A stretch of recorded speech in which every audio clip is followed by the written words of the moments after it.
This evening, we are beginning a series of discussion on practical psychology with the hope that we can bring some rather simple problems into moderate focus, and in this way help each person to understand a little better some of the objective processes going on within himself.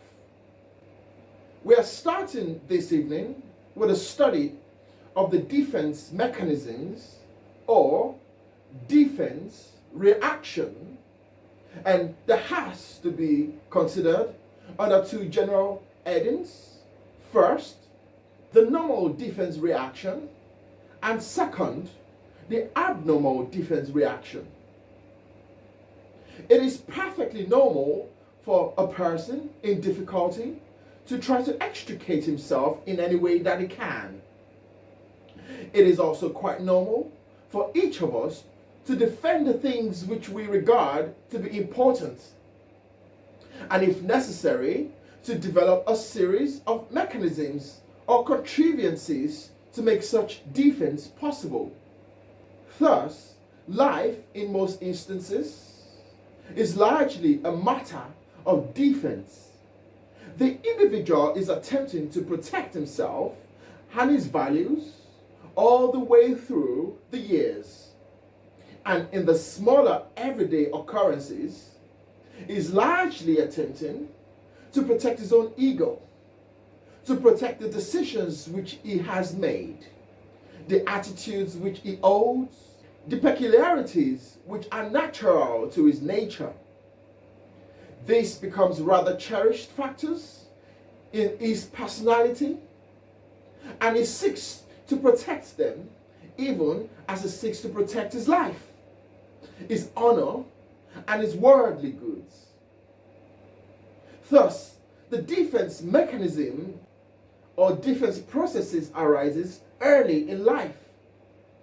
It continues with us through the years, and if it's within the normalcy range, we carry it on to the end of life without any serious inconvenience, and without more than the usual number of psychic shocks. Even so, in its most normal forms, the defense mechanisms is worthy of some thought.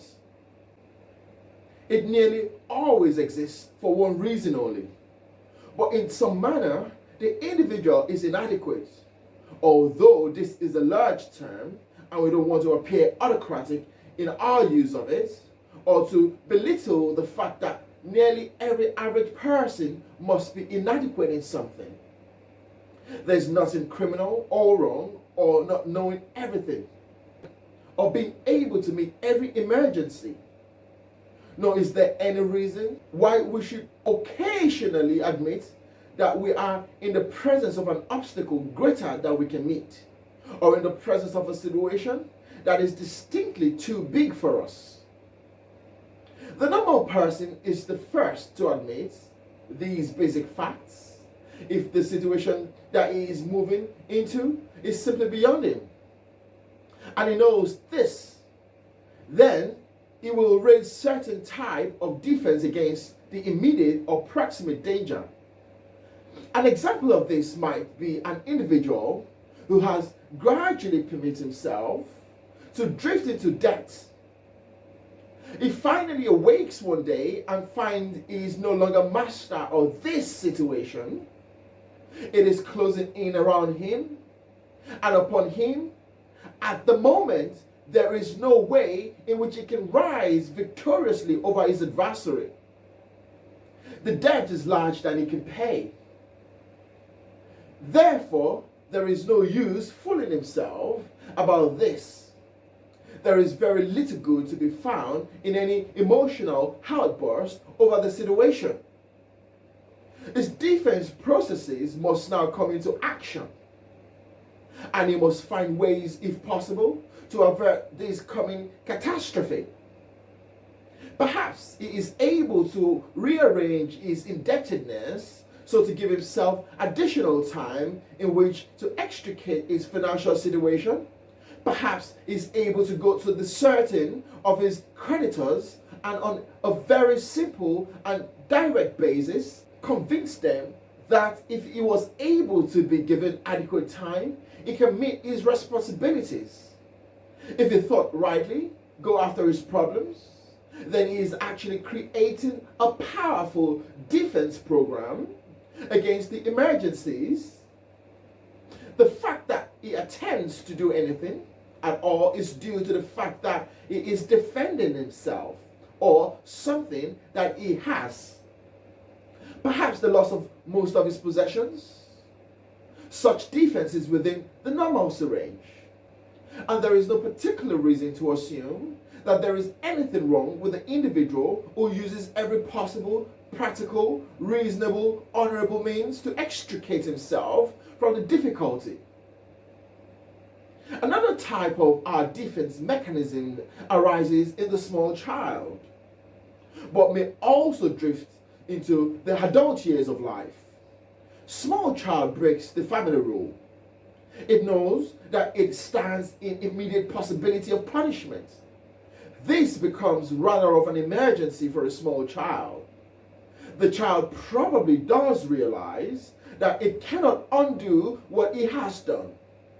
Therefore, that even a good honorable repentance will not probably prevent parental displeasure. The child has a number of possible alternatives. One of these is to toss up immediately, face the music, take the punishment, and say, I deserve it. Now, this is very factual, and this kind of a thinking is not only pretty much to ask from a child, that is more that we can usually expect from an adult. Therefore, we're not able to be certain that this will happen, although if the child has been properly informed and instructed on problems of personal conduct, he or she may be strong enough and equipped to do this. The second thing that comes to the child's mind, of course, is to put up the bad news on the grounds that time may heal the wounds. The child may be a little unavailable about the time that its misdeeds have first noticed. It may have been out somewhere in the neighborhood, anything to escape the immediate impact of that first cataclysmic discovery of its faults. Another thing the child may do, to which also adults may do, that is to begin to create some kind of a story inclined to perhaps raise the small circumstances almost to a transcendental level. I recall vividly the story of a revival of a number of years ago, where there were a series of open confessions, although a little competitive, but it was thought that the majority of them were well-intentioned.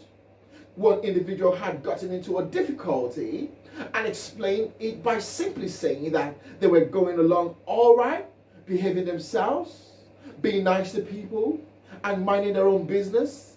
And when the devil came up behind him and pushed them. Well, this thinking is also sometimes used by small children in a little different way. And they are not quite as well informed on the possibilities of the devil as an escape mechanism as the adult is. But they will blame it on circumstances. They didn't really tip over the bottle at all. It was the family cat that did it. Some even go into long discourses about how some invincible presence was responsible for the catastrophe. Anything more or less to find a good story and tick with it. That is considered to be the next step. Sometimes these little people in their early life will stick to this story through spanking and punishment, whipping and moaning, and insisting that they are misunderstood, and that the little white lie was really true all the time. Now, this is another way of attempting to hope that the individual will get out of a difficult situation. Another reaction or reaction that is quite common to a small child under these conditions is simply to break into tears, to become a little bit hysterical. And as the parent's scolding rises, the child becomes even more miserable. Thus, work a little STEM, which is also practical later on in life, if you develop a good technique for it. Another thing a child would sometimes do in a condition of this nature is simply lay a deep plan strategy. They would have some nice, pleasant, wonderful, kindly deed already in the foreground for the parents when they get home. The first thing a child does is to begin to win the approbation of the parent on some other ground or for some other reason. They suddenly become very thoughtful, very obedient, very noble little creatures. Then the parent begins to look around for the broken bottle, because they know it is there somewhere. With the attitude, it has to be there, because the child is obviously concealing something. This also happens quite frequently with adults. And you know the story? The man who brought a bouquet of flowers home to his wife on an unexpected occasion. She took the flowers, looked at him for a moment, and said, "What did you do that was wrong?" We have this idea that if people get suddenly very nice, they are concealing something. And this is a problem with small children. But all these are different phases of defense mechanism. There are simple ways in which the individual tries to escape some kind of consequence that does not seem to be very attractive.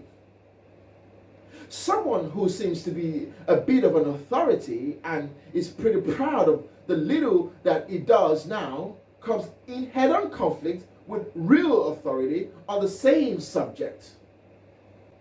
This is most embarrassing and can cause several bad moments. As soon as the new authority discovers that he is vesting, he has several causes of action. One is to admit it, sit down and improve his mind.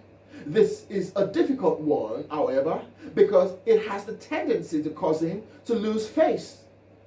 But sometimes it is better to lose face than it is to lose what is above the face.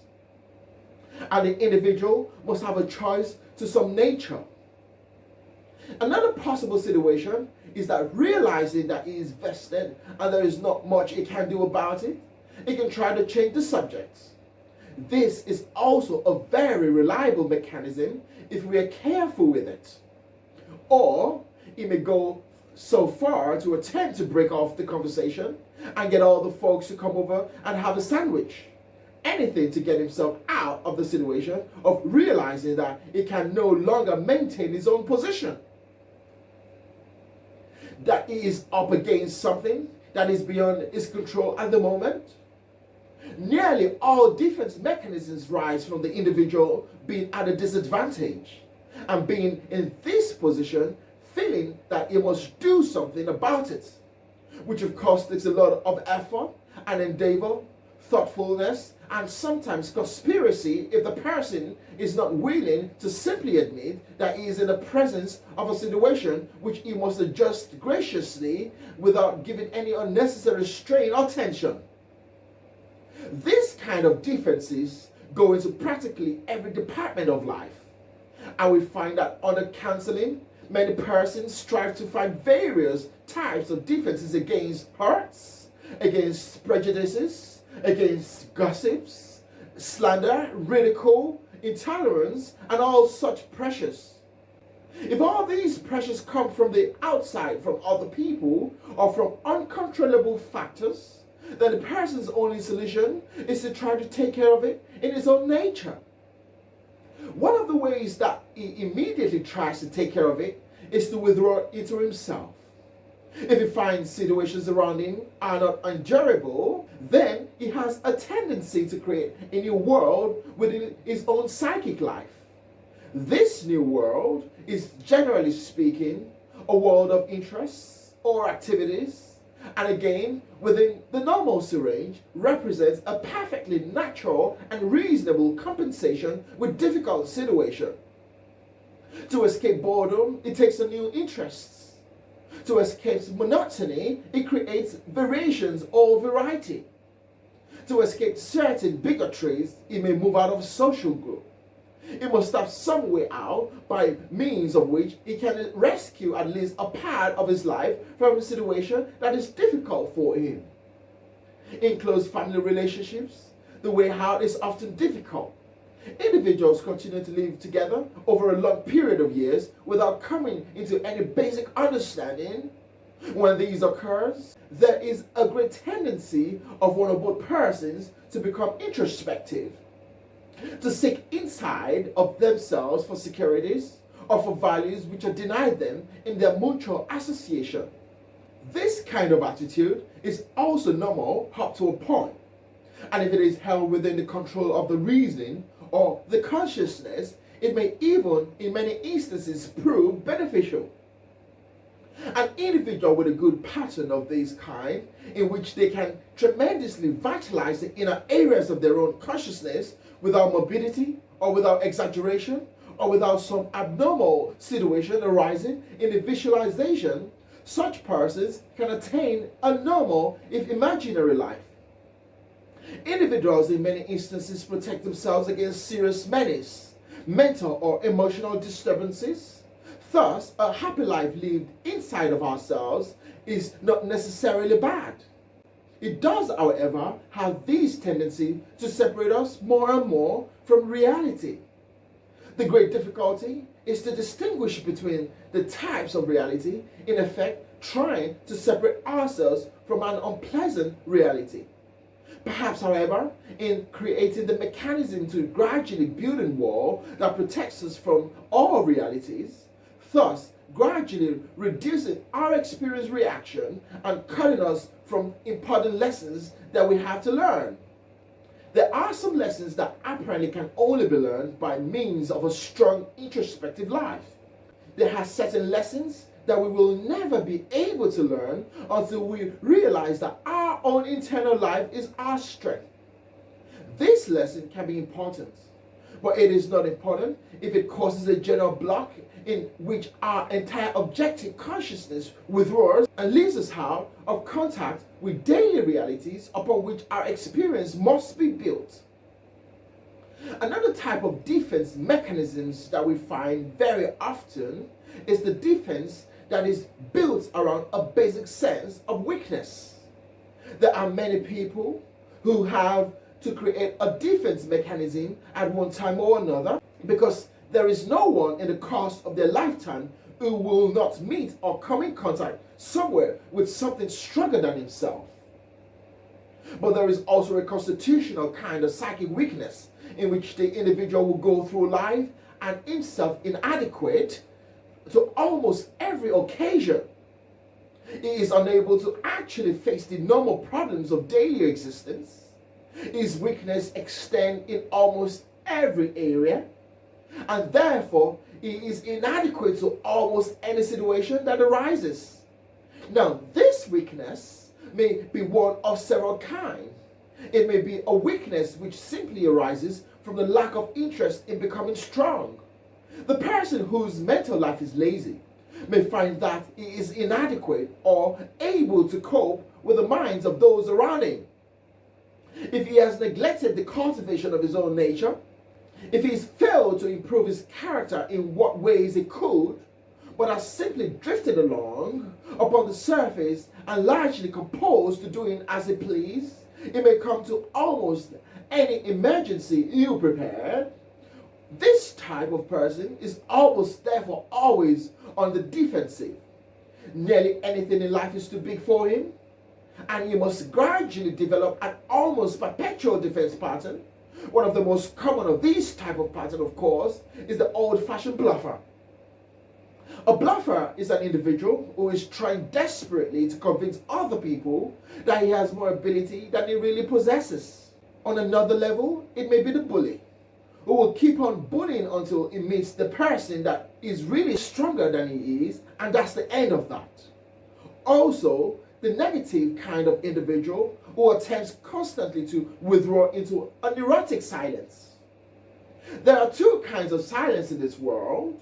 One is the silence of the very wise, who could say many things but choose not to, and the silence of the very foolish, who never had anything to say in the first place.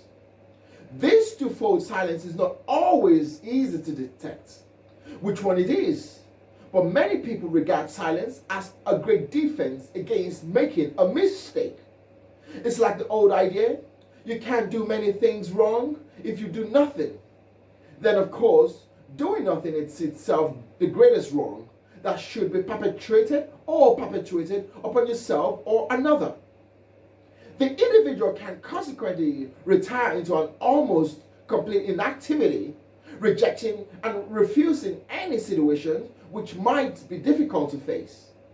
The weaker he is, the more he has to reject and refuse, until finally these becomes a chronic pattern in his temperament.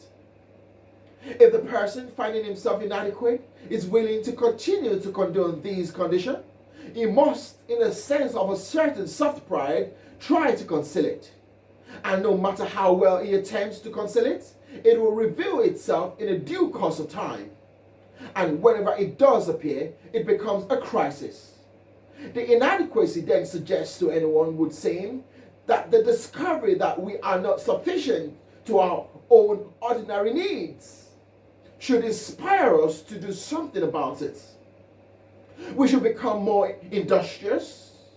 We should be better informed, more thoughtful, and attempt to develop those characteristics which we want other people to believe that we possess.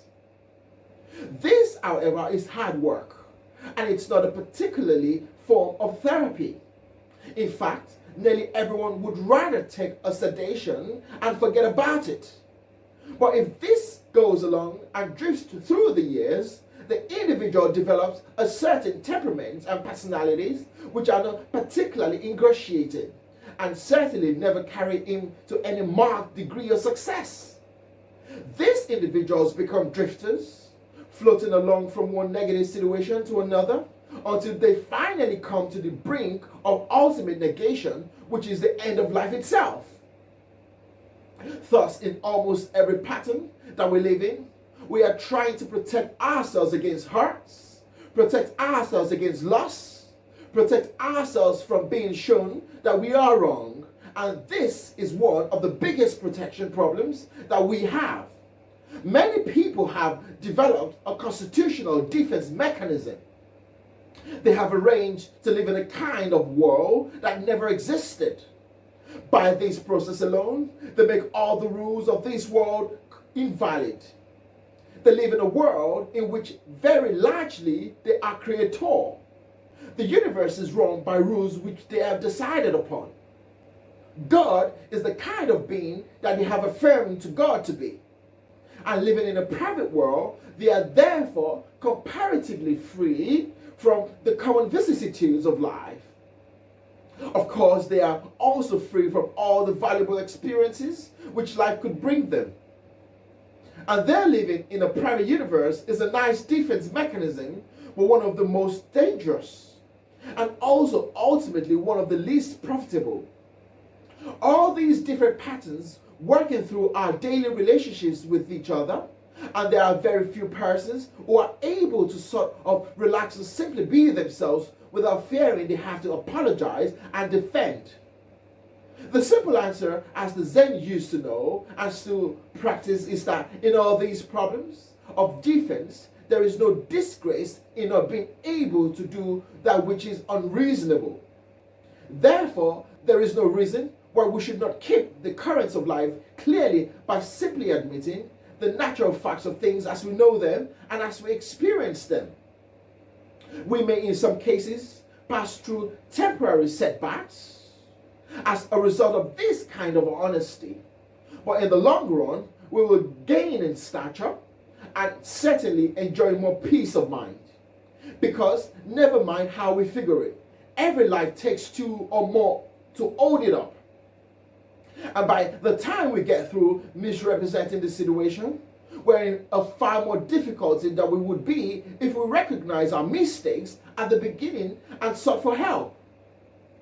This is the simple, natural way we all fear. We fear it because of the instinctive dislike to be wrong. It almost seems as though if anyone criticizes us, they are criticizing God in proper person. Whatever is this divinity within us is hypersensitive, and it's particularly unhappy when it's cheated for something. Actually, this self-pride, this egoism, has become involved in our economic thinking. We feel that if we allow ourselves to be proven wrong in many things, we will not advance economically or socially as well as someone else would. But there are several reasons why we should give it a good hard thought, because honesty and dishonesty are habit forming. We cannot afford to develop the habit of mental dishonesty. It gets us into too many complications as we go along. We therefore can recognize the magnitude of problems and try to keep them as far as we can in the open. The defense mechanisms that we can understand. We know why we're doing it. We know how we're doing it. And we know what it is attempting to accomplish. If we can keep it out there, then we can see all shapes and forms of it. We're at least somewhat protected against the neurotic tendency. But if this process of defense becomes automatic, it becomes an immediate and inevitable reaction arising in ourselves in all occasion, then we are beginning to get into trouble.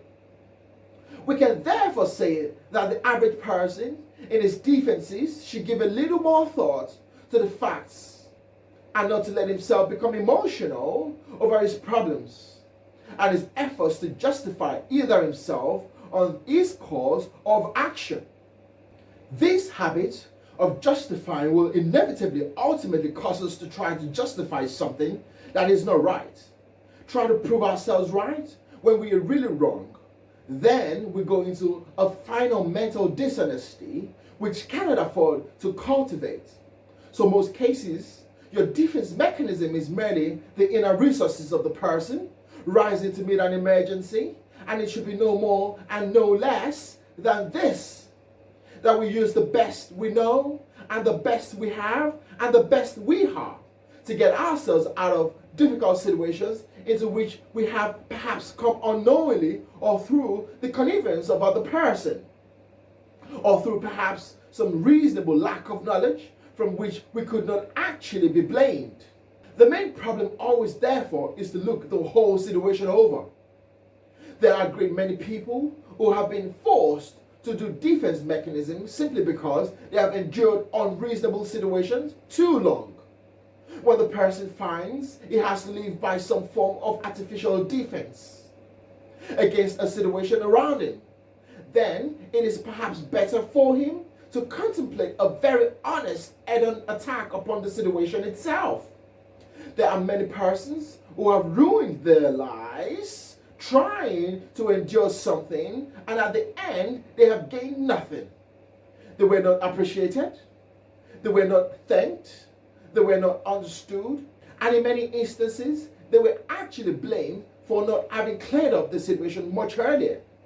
I know a great many cases of this, and it causes us to pause and wonder whether this so-called patient person was really a patient person or actually a masochist. Many people feel a certain sense of virtue or value from suffering itself and allow themselves to become victims to self-pitying mechanisms in their own natures. Such would never produce any real or practical good. Others lack the courage to head into facts. Others lack the honesty because sometimes to clear up these facts may mean an economic loss. But if the facts are not cleared up, I wonder how much economic gain can compensate for 50 years of personal misery. There is great question about that, and there are people who have attempted it. There are people who should have broken up a situation long ago, but because it would have injured them financially, they endured it. Now, after many years, these people are utterly miserable and useless, sick and mentally and emotionally unstable, and even though they have protected the economic situation, they cannot even enjoy spending a penny. They have lost all sense of value as a result of the compromise of integrity long ago. This situation then would again be the subject of defense. You ask an individual why he's done this, and he may have 100 artificial defense explanations, some of which he hopes that he can believe himself. And under analysis and real pressure, he would admit that the reason why he is in his predicament is not because of nobility of character to carry a burden, but because he did not wish to give up a posh living for an uncertain future. This type of thing is a mistake, so that even in our times, the damage that is done to the psychic integration by being forced to live a false front or a false way of life should give the person immediate cause to think through his own situation. If he is in an impossible situation, he must do something to actually solve or clarify it. Now, sometimes when he is in an impossible situation, it's because he is impossible. And this is also something that he can't afford to overlook. Many people blame others for characteristics that are essentially their own. One thing known from many case histories that it isn't always necessary for two persons to change for a situation to improve. Sometimes it is, but very often valuable experience can be made by either person who decides to make certain alterations in his own characteristics. Sometimes we're in this difficult situation because our own temperaments make it hard for other people to be honest with us. They are falling into the child defense mechanism. They also feel that they must retire, keep quiet, or invent in order to prevent a head-on collision with us. So if one person makes a reasonable adjustment, it will frequently correct the pattern to a degree that it can be solved with reasonable dignity. So whenever difficulty arises, it's not good to try to use formularized solutions to them. And it's not good to try to create mechanisms in which our own dignity is the first consideration. We can't make it work. There are times we just can't be dignified and honest. And therefore, it is far better to be honest. We have to sometimes face the simple fact that we've made a pretty bad mess out of something. This may itself clear up the situation more rapidly than we realize. All these together form certain general situations which we say come into the range of the normal person. There are things that we all do, tricks that we've all played at some time during life, and escapes that we've all looked for, even if we haven't succeeded in always finding them. But now we come into something. It becomes a little more dangerous, and it's your defense mechanism in connection with the abnormal or the person in whom these mechanisms do not represent little moods, but warnings of deep-set tendencies or trends that can lead to mental disease. And here, of course, is where everyone wants to stop short and take a very careful look at himself and the way of life in which he is living. Nature has shown us frequently and repeatedly that no way of life that is itself essentially unreasonable can result in good for the person who tries to live it. The life of the person must be a natural, simple, or direct honorable existence, or he will be in trouble. This kind of trouble can get pretty confusing as we go along. Now let us imagine that the small child that we discussed about a little earlier said that actually she didn't tip over the bottle, the family cat did it. She knows when she says this that she is lying. Now this in itself means that she is comparatively normal child. But I have known cases which, having created the pattern, the child gradually came to believe that the cat had tipped over the bottle. And this is where it gets complicated. This is where suddenly the individual is no longer in control of their own lie.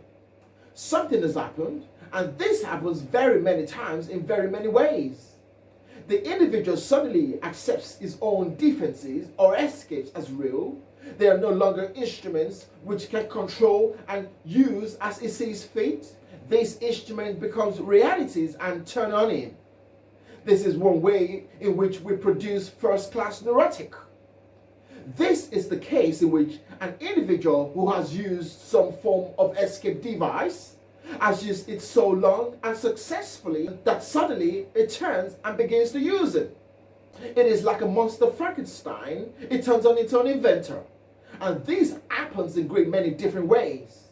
People start out controlling the psychic exaggerations of their own minds and end up as narcotic addicts, end up hopeless victims of their own bad habits. There comes a time in which instead of individuals defending himself, he defends his own defense of himself.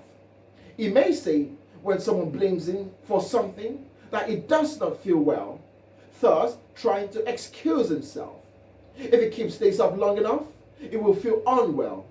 The illness will develop within him. The escape mechanism will gradually take over the dominance of his psychic life. And the mechanism creation, which he has fashioned, becomes more and more his true self. Now, in the course of various defenses against pressures from the outside, we may not always be entirely consistent. Have noticed that many psychologists are aware that as the individual has several different mistakes which he can easily make in life, he has to have several different patterns of defense and escape to take care of these mistakes. Sometimes his defense are not even consistent with each other. Sometimes it will plead one situation to get out of a certain pattern. Then it will plead the opposite to get out of another pattern. Little by little, he may break up his personality into a series of sub-personalities, each one of which is lost in engaged in defending some phase of his own ego. One will defend his truth while he's predicating. Another one will defend his philanthropy while he is foreclosing the mortgage. And still another one will defend him as a perfect parent when he hasn't been home sober in 5 years. This type of situation, moving in, creates a whole group of defense entities or different structures within one person. This in turn can develop semi-individual existences, creating what we might term phases of split personality. Under this, individuals move from what he calls a mood to another mood. But actually, all these moods are mere defenses against some experience or circumstances arising in life. The moment a problem arises over the horizon, the individual shifts into mood when he intends to face that problem. Now, if he does this in his own accord, he may just have a difficult disposition. But if he cannot prevent doing this, it becomes an automatic process. And to his own amazement, he finds himself doing one of these peculiar escape actions. Then his entire psychological integration is threatened. Then the patterns are being set within psychic nature itself, and he is beginning to operate involuntary to obedience to these patterns which he has first set up. Thus, a person with an hysteria pattern will gradually use hysteria for every evasion of life. At first, he is perfectly able to put on a spell of hysteria anytime he feels like it. Ultimately, however, the hysteria pattern grips him and he finds it emerging through himself, comparing him, thwarting him, and obeying it rather than his being able to invoke it when it pleases or when he feels he wants to. So out of defense pattern, we develop certain definite neurotic symptoms, and these neurotic symptoms gradually come to be identified with a person. And as we, all of us, sort of feel that whatever comes from the inside of ourselves, so surely our neurotic pressures become a natural, normal phase of our own personalities. But as they are not natural, and as they are not normal, the moment we give into these pressures, the moment they become dominant in our lives, we are on our way to trouble.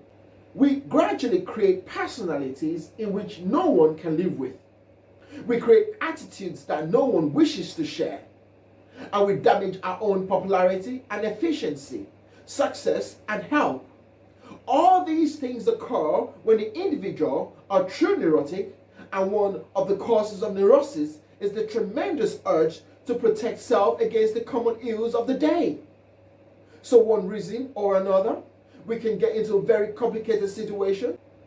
One of the cases that has been held against religion by a great many people is that religion offers so many very clever, interesting justifications for being warned about something. In the first place, religions are of all creeds and kinds. You can get a religion that demands almost anything and rejects almost anything. Some religion will not let you go to the motion pictures.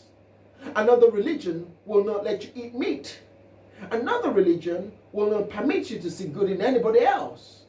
All of these situations become much involved in the psychology of the neurotic person, because you can nearly always find a good quotation somewhere in the scriptures for whatever mood you happen to have at the moment. And this is supposed to overwhelm all controversy on the subject. This is final word of authority. So, if you remember in the Bible, in one place it says, answer a fool according to his folly.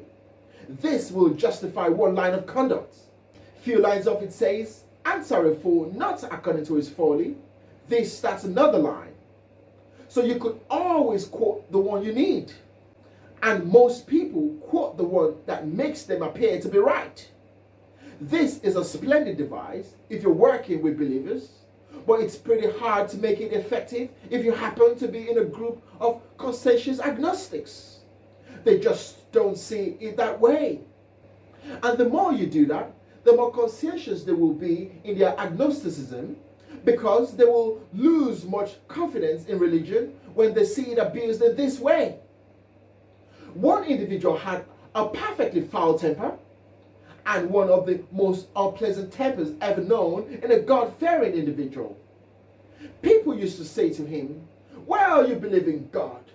You go to church regularly. What do you do about this nasty temper of yours? He says, I haven't got a bad temper. And of course, he was ready to explode when he said that. But there are moments when you're entitled to righteous indignation. And he suffered in the perpetual state of righteous indignation. Indignation against everything. And yet he was perfectly convinced that he was a good, devout, honest, God-fearing citizen. But he had found one way to escape, by reading all the cases in the Bible where God lost his temper. And if God can do it, there seems to be no reason why he couldn't. He carefully avoided all quotations about agreeing with thine adversary quickly. He read the part that pleased him. There are a great many persons also in lines of various religions thinking have used other phases of religion as a means of defending themselves in an emergency. Even good theologians have tried to do it. The physicists, the biologists, I can't say they were very successful, but as far as they were concerned, they were very satisfied with the results. No one else was. But in any way which you can force your point to make it stick by some means, that seems to be reasonable or logical. You may even be considered unreasonable, but if you are considered devout at the same time, that's a big help that takes the edge off of it. It's always wonderful to suffer for your beliefs. And when you can't suffer for anything else, there's a chance for that. And lots of folks make the best possible use of this opportunity to be miserable. The whole situation always centers on this one access point, namely, the person cannot accept the fact that it can be wrong. It's just something that puts us all the way through to the bone. Occasionally, we have to admit it, but even when we really feel we've just been humble, we're really better than we even want other people to think we are. All of these situations lead to habit structures that are peculiar, to say the least. Let's imagine for a moment that you are one of those people that does have a quick temper. Perhaps you have a virtuous thought in the fact that it gets over it quickly and you don't hold grudges. But if you don't hold grudges, why not stop the temper before this? Why have to have this beautiful spirit of repentance set in? Why not prevent it and save energy for other purposes? Well, some people feel that a good repentance is something worth living for, and that one of the ways to repent is to do something that justifies it. Among the Slovenian people of Southern Europe, Southeastern Europe, there are religious sects that really almost recommend individuals sin regularly in order that they can have a good heart of repentance about once a month. Now, we would say that this isn't exactly the best way to do things, but there are people who sincerely believe it. In fact, they make creeds out of it. In fact, there are a great number of them who hold this attitude. But I think the real answer lies in not doing these things in the first place if we can possibly avoid it. So, as you sit down and study your own life a little, think for just a moment occasionally about the instincts and impulses with which you react to sudden and unexpected pressure. If the doorbell rings and someone comes to see you, and you have not expected, and it's going to considerably discomfort or inconvenience you, how are you going to react to this? What is your natural reaction? I don't mean what you're going to say, because in all probability, you're going to say, "Dear Mrs. Oni, I am delighted." But I'm wondering if what you were thinking, whether or not you were wishing her into the one of the most remote sections of perdition at about that time, or supposing in some conversation that comes up, someone makes a statement which you really disagree with, the statement which causes a slight boiling in your own nature. How are you going to handle this? Another time, there is a problem of two persons, yourself and someone else, trying to plan something. Are you under pressure to plan it till the end, or are you going to let other person have a chance of the plan?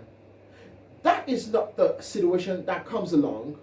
To what degree are we willing to sacrifice our own pleasures or our own comforts for some of the person for whom we have presumed to have regard?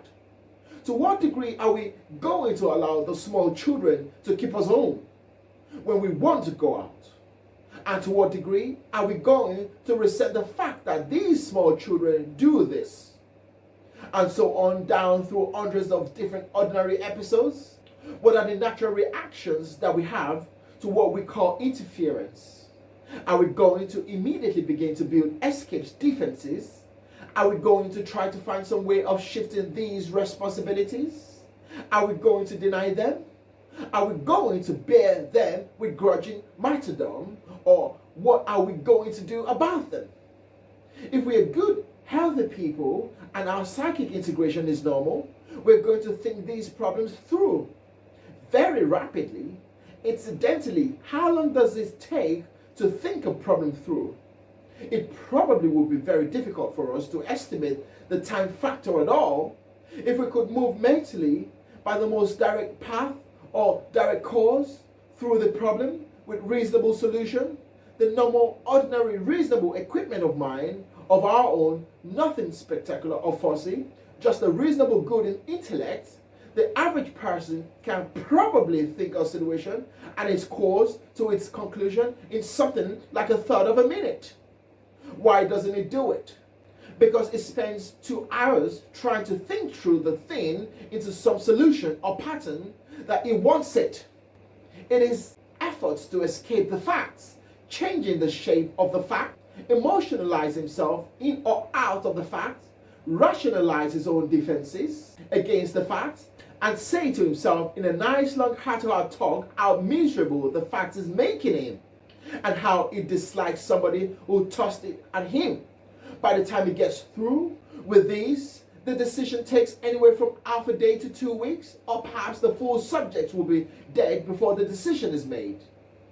But the simple thinking through of the fact to its proper conclusion, what is the truth of this matter? What is the reality in it? That is the thing that should be done. Not what I want to do, but what is the thing that should be done. If the person can move into this pattern rather quickly and quietly, and with very little resistance to the pattern, if the facts are more important to him than anything else, there is very little likelihood that he will ever be neurotic. He will be able to handle the facts. If the fact says it shouldn't go out, it will stay at home. If the fact says it should go out, it will go. If the facts are as it finds them, are that some will of his own will damage or injure or hurt another person, it will instinctively not indulge himself. It will weigh his values as to what is the better, the wiser thing to do. Always realizing that maturity must lead, and that if his mind is quicker, his decision is better. His sense of value are more real than those of another person. Then in this, he becomes responsible for other person as well as himself. In other words, if he knows better, then he becomes responsible for this decision because he is the one who is capable of arriving at it in a reasonable manner. In all these difficult situations that come along, there are very simple answers, and the polygraph shows it very clearly. That is the lie detector. The lie detector indicates very definitely that when man's thinking approaches questions, his answers are scriptural. But the good book says, let that answers be yea, yea, or nay, nay. And that is exactly the way it is. The individual's reaction under test conditions is instantaneous and complete. There is no battling around the bush. Always the indirect, inconclusive answer is evasion. And that is how the lie detector determines the criminal as the evader, as the person who will not face the facts squarely, but will begin to try to defend himself against the possibility of revealing his own guilt. When all these things that become pressures in our lives, there are right ways of handling these pressures and wrong ways. If we can develop the habit of handling it in the right way, we won't have much more trouble with them. Most persons are perfectly aware of what is the right way in the majority of problems that face them. A few problems become extremely complicated and obviously beyond our judgment, then any judgment is dangerous.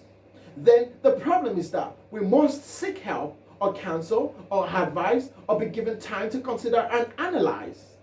Consequently, where the problem in our own hearts, we know we cannot cope with it, then we have the right to delay the answer and make the necessary investigations of the facts, rather than to believe such things as might be detrimental to the truth.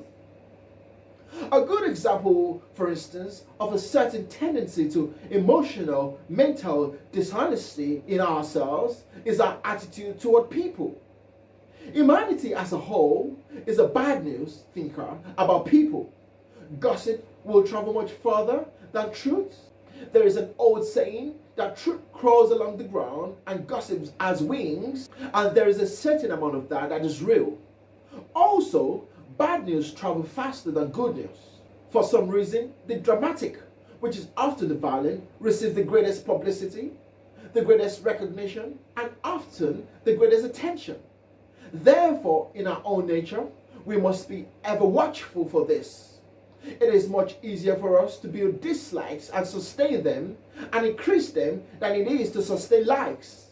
Also, there is a natural chemical tendency in people to choose or not to choose other people.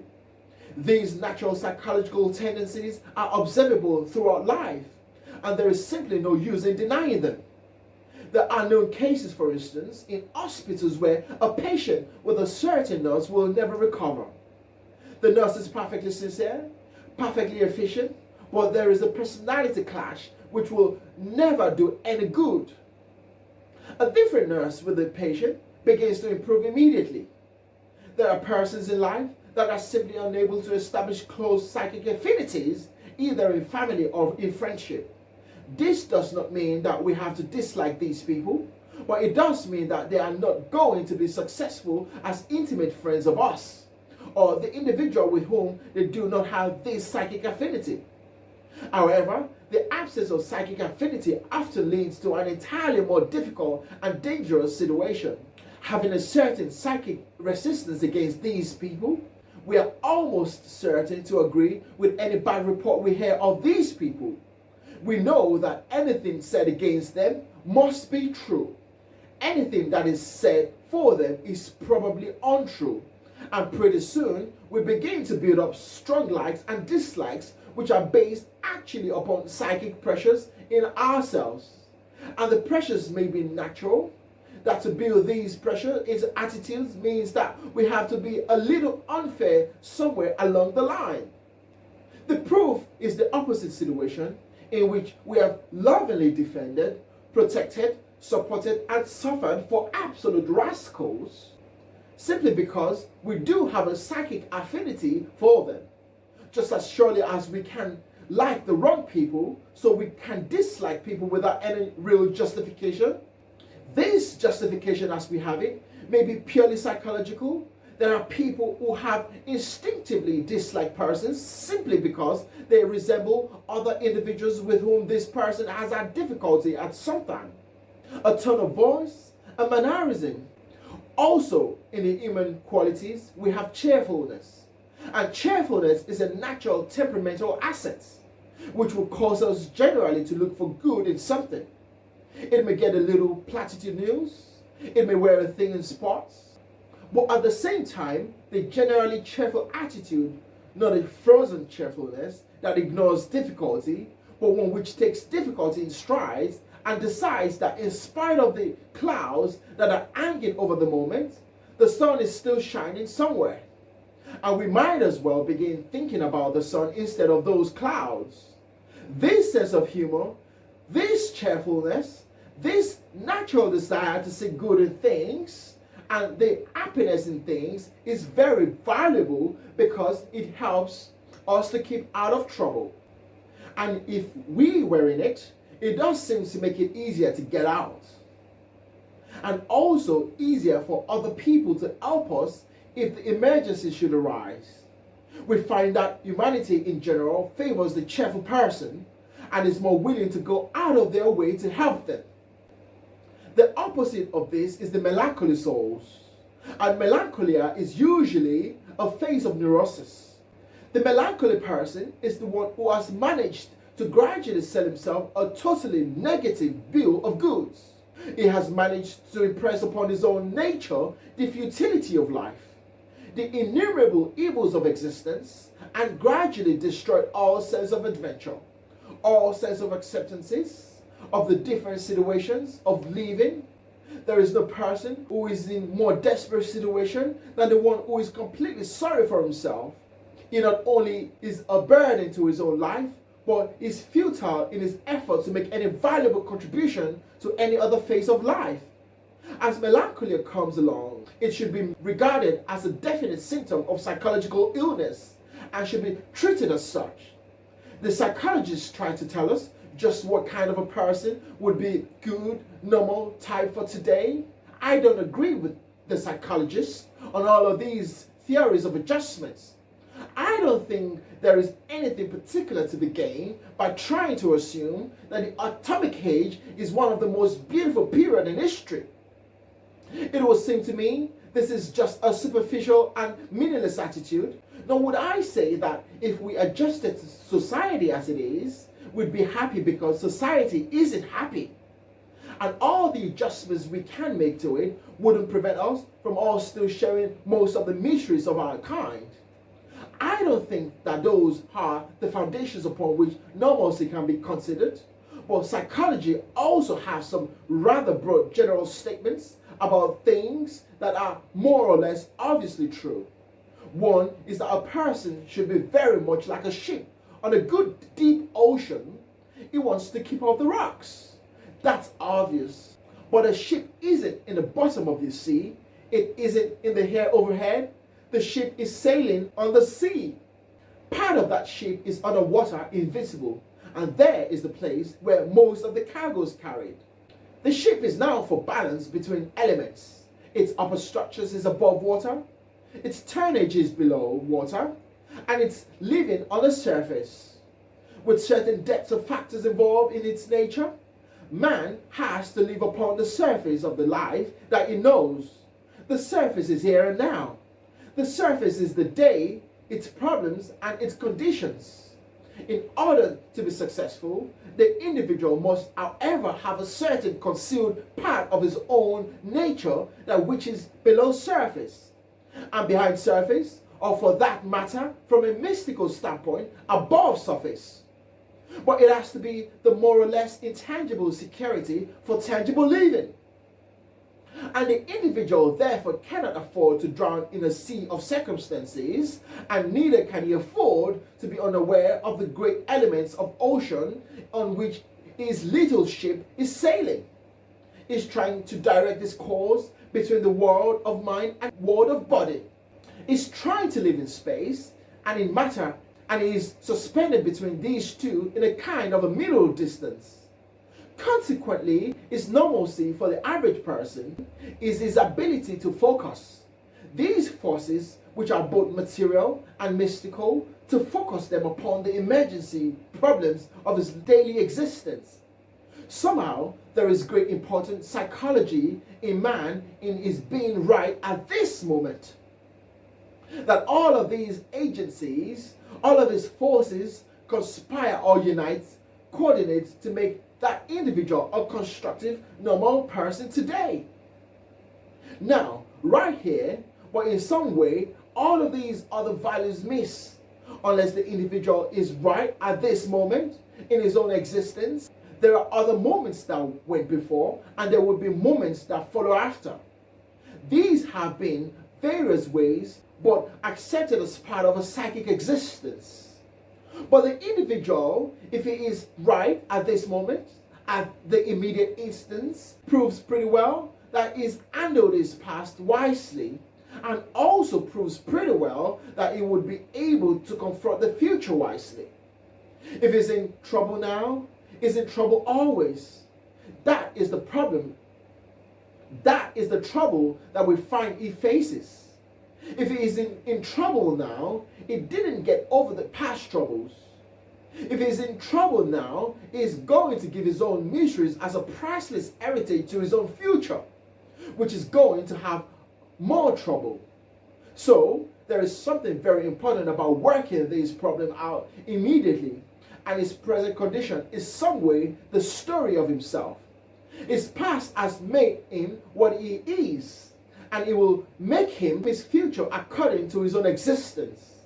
So if he's in trouble now, this is the only time in which a remedy can be factually and practically applied. And what kind of a person is in trouble? A person who is by nature unhappy. He is in trouble. An individual who doesn't look forward to tomorrow with any kind of enthusiasm whatsoever is unhappy. An individual who can't bear criticisms, particularly of his own actions, as something wrong and has to be made right. The person who doesn't know that he can do better tomorrow than he is doing today is also in trouble. The person who thinks that he can do better than he is today is also in trouble. A person who is perfectly satisfied to do nothing and let the day follow each other with nothing productively achieved is likewise in trouble. The practical person is the one who will take hold of things now, and as a result of that, does not need to escape the future or defend the past. Defense really has much to do with past actions, and escape with future actions. There are millions of people who live in a kind of psychological utopia. There are better times coming by and by, but I have never met any one of these people who lived to see them. The better times that must come now, or else they will never come. The individual to whom the present is only a sad interlude, an anteroom to some unknown future that could be better, is missing not only now, but destroying the future, which is hoping for. In the same way, a person who lives heavily and miserably upon his own past has indicated that he has found no digestive power within his own psychic nature. He's not been able to transmute anything. He's never been able to outgrow disaster. The disaster leaves, and he is the one who is perishing. The inability to transform the past into something constructive. The inability to sense that in the problem or through which we have passed, we find the strength for the solution of these problems. In other words, if we have solved them, we are now free from them. But if we haven't solved them, here they are waiting as they've always waited for us to do something about them. To make this kind of thinking, we have to sit down somewhere along the line and try to figure out just what we are now. Just what kind of people we are. Are we really in the normalcy range, not only in terms of psychology, but in terms of universal law and purpose? Are we really in a condition to go forward into the next day or the next year with a fair certainty that we would be victorious over the common problems of the days? Or are we going forward with a desperate hope that the days are going to change so that we will not have to? Most people are hoping that times will change. They do. They get a little worse all the time, as far as most people can observe. And they would continue to do so until we start getting better. Because so-called times are just ourselves moving into tomorrow. If we can't get along with ourselves today, we can do no better tomorrow. In fact, it will be a little worse because habits are deepening all the time. We look over the tendencies to defenses and escapes with which you yourselves may be burdened. How is your attitude towards the rights of other people? Do you really honestly and honorably believe that other people are entitled to every consideration that you consider appropriate to yourself? Do you feel that they should be heard just as much as you were heard? Do you feel that they are entitled to the same patience and understanding which you are entitled to? Do you honestly believe that other people may be better than you are because of their achievements or their dispositions or their temperaments? And if they are better than you are you glad of it? This is the problem. Are you going to instinctively and intuitively reach out and say congratulations? Or are you going to let out a deep sniff and say with everything that you have, they're not any better? If you really knew them, you'll find out what kind of persons and so they really are. We say this simply because we don't wish to acknowledge that other people may be better than we are. And we have now a new wave of literature which is concerned almost exclusively with proving that nobody was any good from the beginning of history. What is it? Just a pure defense mechanism. We're such a miserable, disillusioned generation that we cannot allow ourselves to imagine that there was ever a time when anybody was any better. Our modern theater, television, radio, social media, and literature is simply one vast sniff in which we are with a certain snicker, suggesting that the only reason we admire anybody is because we don't know them. Are we actually able to handle at least the contemporary phase of the situation? When we hear something unpleasant about a person, is our first thought to come to their defense? Or is our first thought to say, that is probably true? What is our attitude on this? When we are talking about a person behind their back, do we simply keep talking or suddenly stop talking and say we can't say anything unless they are here to defend themselves? That would be an end for a large part of conversation, especially nowadays.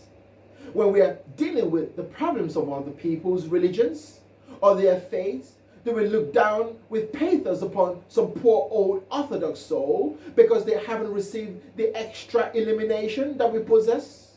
Are we honestly able to simply realize that each man's path to God is through their own heart? And that the simple person worshipping in a simple way and keeping the simple convictions may be far better than the person who knows much more but does not keep his conviction so well? Are we thinking constantly of how we can make other people seem better, seem more real, more vital, or are we simply always taking the attitude that in some way the good of every other person is an insult to us, and the misfortune that has befell other people can only remind us of how much greater our own have been? This negative situation is really habit forming and has caused a great deal of trouble. It's just a matter of getting down and trying to think these things through. Because one way of defending our own smallness is to attack the largeness of anyone else. This isn't the answer at all. The answer is to get larger if our smallness is recognized as being in our way. If we are interested in some field of activity or moving a group of people with certain special viewpoints or abilities or some specialized form of knowledge, are we sincerely trying to equip ourselves to share in that particular activity, or are we going to try to bluff along on without knowing, or are we going to take the attitude that some take in the presence of learning? All these learned people don't know anything anyway, they just talk. Maybe it's true. I've heard some so-called learned people who talk magnificently for hours and said nothing. It's quite a problem in learning. A great deal of learning is simply a form of intellectual gymnastics. There is no possible doubt of this, but in any particular case, it's the truth. That's the question. Sometimes we will find that the learned person is learned. Sometimes we will find that the wise man is wise. Sometimes we will find that the very simple man is wise. These things we cannot tell by any pattern. Are we trying to live in being on semantic generalities? Are we trying to say that everyone who considers themselves learned is a fool in disguise? If we take an attitude like that, we are going to lose an awful lot in life. Are we going to take the attitude that all of a certain class are dishonest? That all of a certain profession are crooks? Are we going to take these attitudes? If we do, the chances of 10 to 1, we are going to meet people in all these classes who were fine persons, honest persons, well-intentioned persons. Are we going to therefore adjust, or are we going to keep on talking exactly as we did before? Are we thinking these things through? Are we thinking through problems of intolerance, prejudice? How are we working with our emotions and our attitudes as times come along? Do we find that every interference is an insult? Do we find that this tremendous drive to do as we please prevents us from being able to bend to any gracious situation for any other reason? Have we forgotten that graciousness of giving of our own attitudes? Are we trying to dictatorially take over areas of life where other people and other persons have rights, but where we do not wish to admit these rights? Is there a little sneaky selfishness floating around in here somewhere? Do we want to always be the center of attention? Are we working little conspiracies to keep our children from getting away from home and building lives for themselves? Are we trying in some way or another to make life easier for ourselves, always at the expense of someone else? There are times in this pattern when we'll know it, but if it goes into a pathological degree, then we wouldn't know the truth anymore. And the grave danger in all these psychological problems is that the time comes when we are no longer able to know the truth. We have fooled ourselves until we really have converted ourselves to our own foolishness. The sooner this happens, we become practically hairtags. Nothing can reach us. No amount of counsel can reach us. Nothing short of a terrible disaster can crack the shell that we have built around ourselves. Sometimes it can't be broken at all during this lifetime. But as we drift along, nursing negation, nursing wrong attitude, there is always the danger that they will suddenly set in with such tremendous force that we can no longer cope with them at all. The same problem arises with alcohol. There are many drinkers who never become alcoholics. They drink, but for some reason, habits never set in upon them. Granted, every drinker is a possible alcoholic, and no one knows which one is going to become an alcoholic. We do know that one who is neurotically unstable is one of the best candidates for alcoholism. Or warriors will not become neurotics, but amongst warriors, there would be many neurotics. And the warring tendency is one of the things that makes the neurotic possible. When all these situations, the drinker who never become an alcoholic can stop when he wants to. The drinker who becomes an alcoholic cannot. This is the problem also. Psychologically speaking, there are warriors who can worry and stop worrying when they please, but will do as long as they live. There are others in whom the habit of worrying will gradually build up until they are utterly unable to cope with it, and life will become one terrible, terrifying possibility after another. These people gradually lose all orientations and all ability to face life with any measure of dignity. We cannot say which critical person is going to gradually become the psychotic critic. There is no way of knowing, except we do realize that the last ability that there is in the first place, the more easily it's lost, and the individual whose psychic load is already heavy is the one most likely to finally come under general neurotic situation. If there is a sufficient measure of objectivity, the personality, however, the neurosis may be avoided. But it isn't safe to assume that any one person is going to be lucky in this. It is far better to remember that we have tens of millions of neurotics, and therefore everyone is an admirable candidate and likely to become more and more involved. There are certain philosophical systems, teachings, and ideas that help a great deal with this problem of neurosis.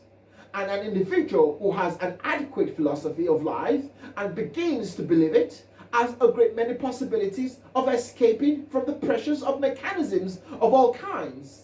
If he believes in a lawful universe, if he believes that he has to work out his own salvations with diligence, if he believes that he is in the place that he has earned for himself, and the only way to get out is to outgrow it, if he really believes these things, he will not be a neurotic. If he actually and honestly feel that the universe in which he exists is a product of good, is wisely governed, and that he is here for a purpose, and that purpose is right, he has a pretty fair security against most of the troubles of life. If he has this, that which philosophy so strongly emphasizes, a principle but which unfortunately Western philosophy has not emphasized, namely the importance of creativity and the surroundings of his essential program of life, with adequate side interests to balance his ways of life. If he has interest in music, interest in arts, interest in fine things, and at the same time has a fairly adequate central polarity in his job, his work, his family, his home, and things of this nature, there is a pretty good chance of escaping the pressures of neurosis. If, however, is not reasonably well integrated, it can proceed along foolish lines or be led into foolishness by others, and gradually lose these center security which is essentially to him. Normal children, for example, generally speaking, do not psychologically suffer from what might be termed the common circumstances of life. There are a great many families, for instance, in which perhaps through a broken home or through death, children are deprived of some of the intimate association of parents. Sometimes it is necessary for these children to be placed in schools and things of this nature due to the circumstances that factually prevail. Or these children who might have had a rather luxurious life may suddenly be forced to a much more economical way of living. These situations do not normally damage the child. The child is not damaged by facts. The child is damaged by delusions.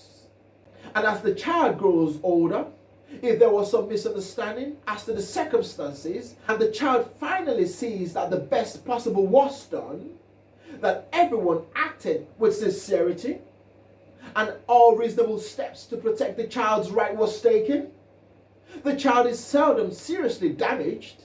The child is not damaged by normal punishment or corrections for real faults. The child is not damaged because it is not overprivileged. The child may feel badly at that moment, but the child is much more apt to be damaged and admitted from many luxuries than from the lack of them. Therefore, the honest relations of facts to people will not normally seriously damage people. The thing that damages is the dishonesty that works into these patterns, the ulterior motives that come out, the selfishness and self-centeredness which the child may not be able to understand, but which he feels. Therefore, the sincere person doing the best they can for the child has a good chance for being understood intuitively, if not intellectually, whereas ulterior motives will also sink deep into the subconsciousness of the child and will result in a difficult situation that parents sometimes and afterwards cannot understand at all. But the real reason is that there was not enough honesty in the pattern all the way through. Too many people were thinking of themselves only, thinking of their own troubles and passing on their own griefs and grievances. There was not a proper sense of unity of thought on behalf of the child and the child's rights. The facts do not generally damage us at any stage of life, but distortions of facts accepted, this would hurt us and hurts desperately, and the only answer to the problem of facts is that we must all become fact-finding instruments. Each individual must look for and be able to determine the simple and immediate facts of his own existence. This is not as difficult as it appears to be, because we are endowed by nature with an amazing sensitivity to facts. The individual who simply is quiet, uses his faculties in the way they were intended, would come up with facts 9 times out of 10. The trouble is the moment the facts come up, the individual resents them, does not want them to be the facts they are, wants them to be something else, because these facts may not be flattering, may not be in accordance with the desires of the person. Therefore, the problem then is how to get out of the facts, how to evade them, or disproportion them, or distort them until they fit our own preconceptions. Always, when we do this, we begin to use defense and escape mechanisms and justifications of the attitudes we wish to take on these different situations. People come in every week with problems, and these problems are all of them, or nearly all of them, involved in this inability to look straight in our own faces to see what's there. Most of the problems that beset us most desperately are not merely problems in the common sense of the word. They are matters of decision. Many times the decision is overdue. Sometimes it is so far overdue that nobody even wants to make it anymore. But nearly always a problem is a decision that has to be faced. If we can't face these decisions with a certain amount of reality, the problem will dissolve. So we suggest very strongly that a person who find themselves hypersensitive, who find themselves getting more and more nervous under the pressures of situations, who getting fed up on something, who are beginning to take intensive attitudes that they are not understood, that they are not valued, that they are not appreciated, that they are not cared for, and all of these type of things, if these people will just settle down and relax a minute, they would not find it necessary to go into the elaborate programs of justification and compensations which appear to be indicated. Because these problems are nearly always solved simply by relaxing. Individual sits back very quietly and he has the problem that people are not kind enough to him. Well, there are two answers to that. Very simple answers. One is, why should they be? Actually, why should anyone be kind to anybody? Only because they want to. Why should they want to? Because they feel like it. And in this generation, very people feel like it. We're in a tremendous tension. The less understanding we have, the worse the tension is. The more understanding we have, the more patient we have to be with the people who don't understand us. No other answers to this. Therefore, if people do not appreciate us, it may only mean that their mind is on something else. And also, there is this old Socratic idea that actually we don't do things to be appreciated. We do them because they need doing. And most people would appreciate themselves a little and would make up for some of the loss as far as other people are concerned. But factually and seriously, it's nice to be appreciated. We all love it, but we can't demand it.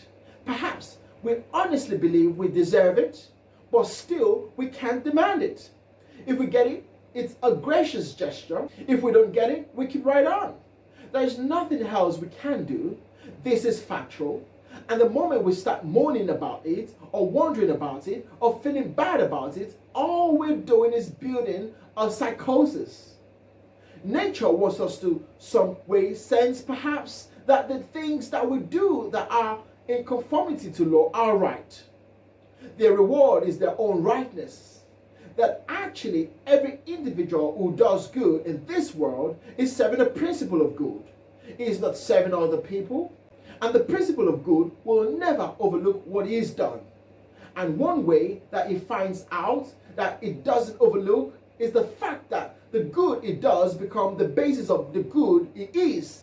And nothing that it does can fail to have its own reward in its own consciousness. Therefore, the most important thing in the world, universal life, is forever appreciating him. And is proving this by bestowing its benefit upon him.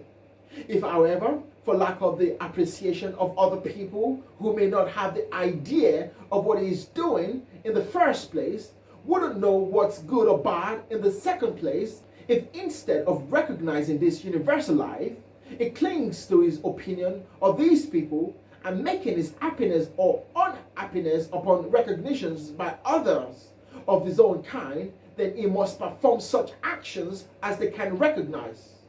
He probably doesn't want to do that because actually perhaps he feels the thing that he's doing are far more important. Perhaps they are. But to the degree that they are more important than the average thing, they will not be appreciated by average persons.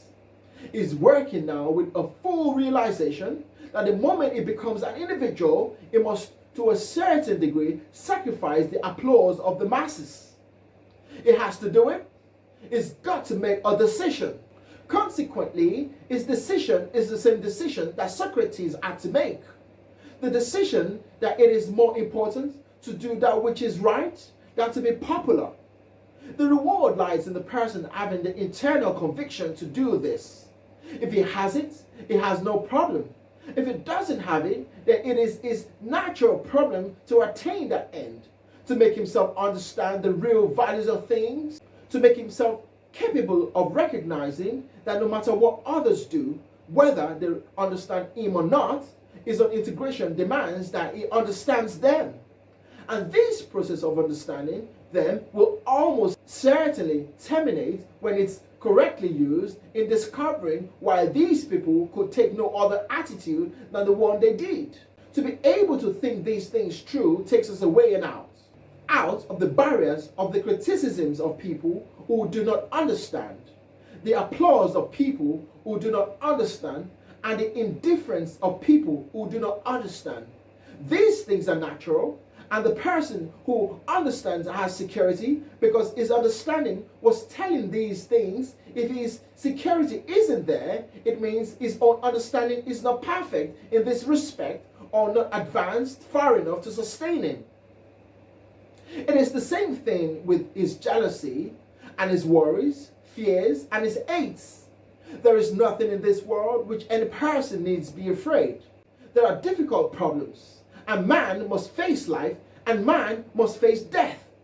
But there is nothing of which man must be afraid. In order to be afraid, your own psychic integration has to be inadequate. It doesn't mean that you were not mindful, that you are not thoughtful, that you are not saddened by the situation in which it is obvious great troubles are likely to lurk. But this does not permit the thoughtful person to panic.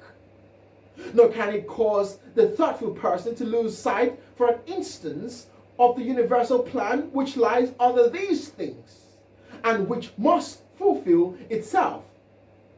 And that good should come where it is not deserved, is not reasonable or right. Therefore, if certain problems arise, it must be faced and met for the good of all concerned. Even as the child or his character would be damaged, the individual does not have to be afraid. It does not have to criticize others. It does not have to feel neglected or alone. He does not need to be melancholy over anything, because the problems that face him are natural problems, which can be handled by natural means if he would not distort them with imaginations. It's always to keep the facts straight.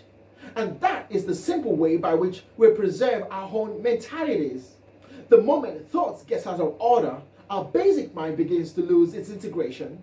And if we permit all kinds of confusions to take place of fact, the mind is unable to bear confusion beyond a certain degree. And under constant confusion, it begins to break. It shows too much exhaustion, and the person of today does not exhaust the mind by its use. He exhausts the mind usually by abusing it. He exhausts it by burdening it with comparatively worthless problems, by involving it in meaningless controversies, and exhausting its resources and maintenance of defense of emotional excesses. If the mind isn't clear from these things, it can't think straight. The emotional nature of man is also in nearly all of the complexes and pressures which affect him. This is true also in his escape and defense problems. The emotional nature of man is tied very closely, for instance, to the emotional impulse to run away from the situation, to panic, or to have all kinds of involved feelings about things, great bursts of feeling one way or another. These emotions simply feed pressure. They build up pressure, and they interfere with the ability of the individual to handle his own mental problems in reasonable and rational ways. The thoughtful person, the wise person, realizes that his understanding, his patience, his ability to think through things, these are constant defenses against emotions. The minute he cannot cope with the situation mentally, he becomes emotional. But when he can quietly recognize justice and cling to it, emotion isn't involved in any strong way. When he says truth, emotion is quiet. When it becomes involved in untruth, emotion flares. So that wherever we have defenses and escapes, we have a powerful emotional pressure. But if we have great solutions, the emotion rests, bestowing upon us only the enrichment of our constructive attitude. Emotion takes in our friendships, warms it, our understanding lightens it. All these things the emotions can accomplish gently. But the moment the mind goes off the track and becomes pressure ridden, it drags emotions with it. The emotions become turmoiled by the insecurities, the inconsistencies, and apparently the injustices of life. So we can get very emotional over these things. Whereas our emotions should be reserved very gladly for our appreciation, for our genuine admiration of the wonder of life itself, and our adoration for the great creator of all good things. Our emotions should be constructive, not destructive. But if we are not able to give mind emotional support and the emotional mental support, we are unable to accomplish these ends. Therefore, our emotions vitalize our escapes and our defenses, and this leads us more rapidly into a psychotic condition. Most persons are not certainly in a situation where they are not able to control these things, but most persons are not in any condition in which they are getting any maximum support from their own minds and emotions. Already, there are some habits by which we are wasting or draining energy to support notions, opinions, complexes, fixations, in which we are using energy to support our weaknesses rather than to correct our weaknesses, or are using energy to tear down other person's virtues rather than building our own. So wherever there is a waste of energy, we have a lack of efficiency and a gradual depletion of vitality. Whereas the proper use of energy is the continual exercising of the energy factor, and energy rightly used renews itself. Wrongly used exhausts itself. To keep our energies, to keep our peace of mind, our poise, our happiness. Therefore, we must neither run away from anything or defend ourselves when we are wrong. Instead of building defenses and escapes, we must gradually insist upon the immediate solution of problems by facts. This is the kind of thing, the most loving thing in the world is the truth. And where we try to love people by protecting them from the truth, it will do very little good. We must protect them for the truth, and we must inspire them with the truth in our own consciousness. These things lift our own responsibilities. A few simple concepts, and we set another person upon a straight way of life. Whereas if they lived with us through years of our own evasion and intemperances, they have gained nothing and perhaps lost a great deal of ground. We say that the problem of the escape mechanism, the defense mechanism, these problems that we can solve by sitting down quietly and saying to ourselves, is there anything that can make us create this defensive attitude or force us into a panic escape? Is there anything we're running away from? Is there anything we're building an artificial defense against? If these things exist, think them through, work them out. And if the knowledge is inadequate, gain new knowledge so that the individual can live without being afraid of any pressures, but be able to accept pressures quietly, transform it into experiences, and grow it or buy it into the next step of his own life. If he does these things, then he would be pretty safe against the neurotic dangers of the so-called inferior mechanisms, the mechanisms which affect adversely the lives of most human beings. Well, I guess that's all for the evening. Thank you very much.